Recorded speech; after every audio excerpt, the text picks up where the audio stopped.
सोचिए जरा, एक बहुत बड़ा युद्ध का मैदान है, इतिहास बदलने वाला है, और ठीक उसी पल जो सबसे बड़ा योद्धा है वही लड़ने से मना कर देता है ना? अजीब बात। तो चलिए आज इसी संकट और इससे निकले गहरे ज्ञान को समझने की कोशिश करते हैं। तो ये नायक हैं अर्जुन, और वो कुरुक्षेत्र के मैदान में खड़े हैं। जैसे ही वो सामने वाली सेना को देखते हैं ना, उनका दिल मानो बैठ ही जाता है। क्यों?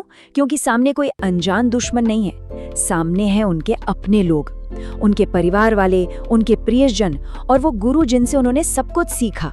बस ये देखकर वो दुख और निराशा में पूरी तरह से डूब जाते हैं। और उनकी हालत क्या थी वो उनके इन शब्दों से पता चलता है। वो कहते हैं, मैं युद्ध भूमि में भीष्म पितामह और द्रोणाचार्य के खिलाफ बाण कैसे चला सकता हूँ?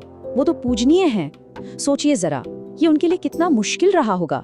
जिन लोगों का उन्होंने जीवन भर सम्मान किया, आज उन्हीं पर हमला करना था। ये सिर्फ एक लड़ाई नहीं थी, ये तो उनके लिए अपने ही उसूलों को तोड़ने जैसा था। और बस अपनी इस उलझन और दुख के आगे वो पूरी तरह हार मान लेते हैं। अर्जुन अपना धनुष गांडीव नीचे रख देते हैं और अपने रथ में बैठ जाते हैं। उनका फैसला हो चुका था, वो नहीं लड़ेंगे। बस बात खत्म। अब अर्जुन की ये जो दुविधा है, ये एक बहुत बड़ा सवाल खड़ा करती है। क्या होता है जब आपका कर्तव्य ही आपको पाप जैसा लगने लगे? जब जो काम करना सही है वही करने में सबसे ज्यादा तकलीफ हो, तब कोई क्या करे? अब इसी गहरे सवाल का जवाब मिलेगा उनके सारथी भगवान कृष्ण से। तो अब यहाँ से कृष्ण का जवाब शुरू होता है।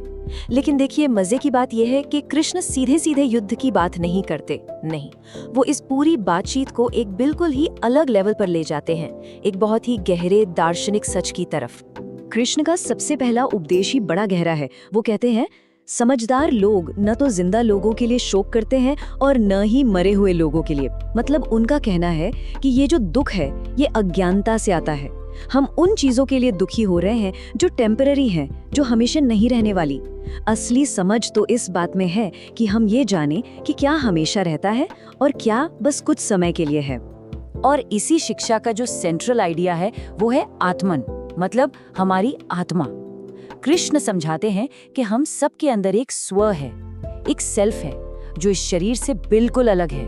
और ये जो स्व है ना, ये कभी खत्म नहीं हो सकता, कभी नहीं। ये फर्क समझना बहुत जरूरी है। देखिए, एक तरफ है हमारा शरीर जो पैदा होता है, बदलता रहता है, बूढ़ा होता है और एक दिन खत्म हो जाता है, राइट? लेकिन दूसरी तरफ है आत्मा, यानी आत्मन, जिस पर इन सब बदलावों का कोई असर नहीं होता। वो हमेशा से थी, हमेशा है और हमेशा रहेगी।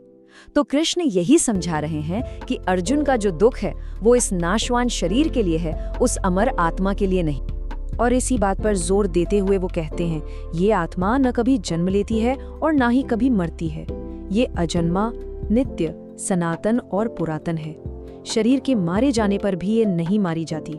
सोचिए, अगर ये सच है, अगर आत्मा सच में कभी मरती ही नहीं, तो फिर मौत का दुख कैसा, मौत का डर कैसा? इस बात को समझाने के लिए एक बहुत ही खूबसूरत मिसाल दी गई है। जैसे इंसान पुराने कपड़े उतारकर नए कपड़े पहन लेता है, ठीक वैसे ही आत्मा पुराने और बेकार शरीरों को छोड़कर नए शरीर धारण कर लेती है। कितना सिंपल तरीका है ना समझाने का।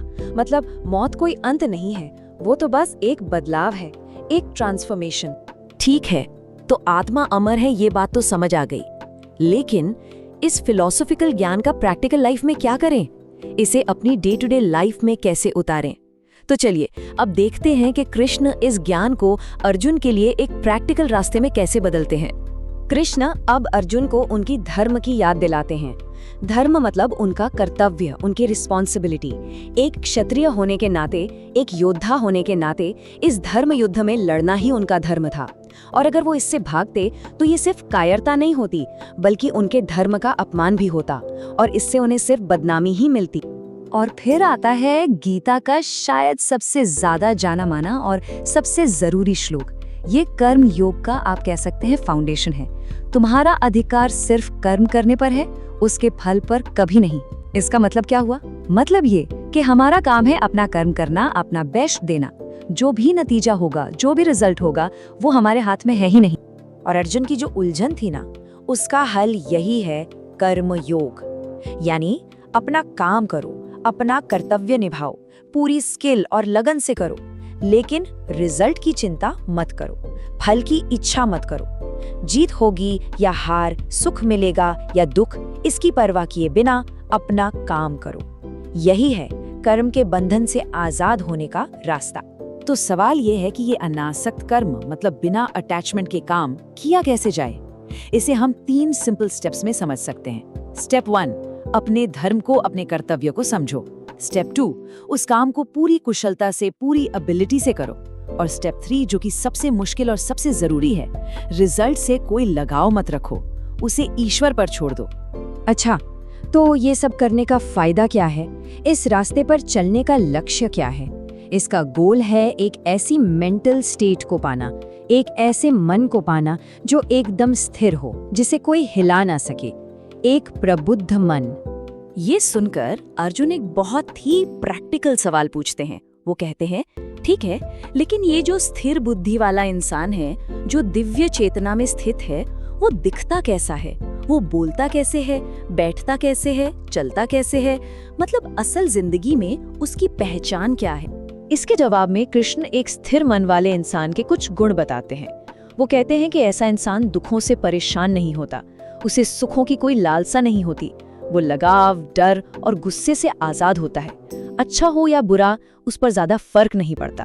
और सबसे बड़ी बात, वो अपनी इंद्रियों को, अपने सेंसेस को दुनिया की चीजों से वैसे ही खींच सकता है जैसे कछुआ खतरे के समय अपने हाथ पैर अपनी खोल के अंदर खींच लेता है। और इसे समझाने के लिए एक और जबरदस्त मिसाल है।